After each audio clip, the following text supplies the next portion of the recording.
I want to hear about how, how it came together. I hear there was a lunch that you guys were having together, right, where the idea first came past both of your desks. Yeah, we had a couple lunches on it over the time.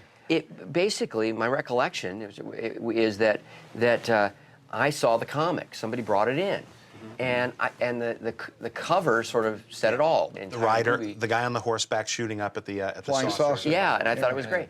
And I had heard that Stephen had developed it for a while, but they tried it and they'd sort of cooled on it and they weren't working on it actively anymore. And I had a point, and then I got one of the scripts and looked at it, and I had a point of view about sort of how you could recalibrate the tone of it and the balance, and we got together and had a talk about it, and you decided that DreamWorks should go ahead and yeah, because I had given up on the project until Ron sort of rekindled the idea. He brought a whole bunch of new elements that we had not considered the first time we developed a screenplay. And what was the big shift? You said tonally. Was that where it became more a traditional Western and less a comedy? Yes. Yeah. Because the script that we developed was much more tongue-in-cheek. Right.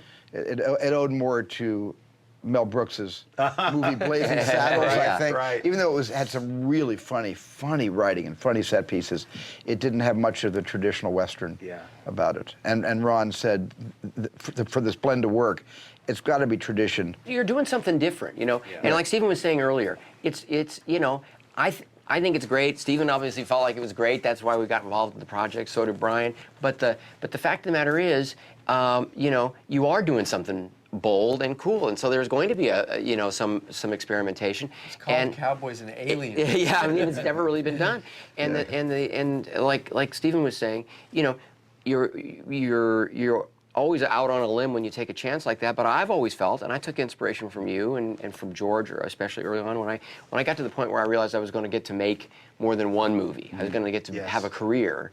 I sort of thought of two things. One was, I didn't want to do the same kind of movie over and over because I'd been an actor on television series, and I knew that was a way to succeed, but I'd done that, where, sort of repeating the same ideas. And I love the medium, and so I wanted to explore. But the next thing that I thought was, there's a big element of risk to a lot of the choices that you are making, but, God, when they work, you can't compare them to anything. Yes. Once you jumped into this thing, we were kind of all mute. Right, yeah. And the very first meeting where you made the visual presentation with your art department, to all of us, there wasn't much for us to say except our eyes popped and our mouths hung open and we didn't say very much. The only thing that I turned to Ron and said, Ron said to me, we said, why didn't we direct this? But we're really happy that you did.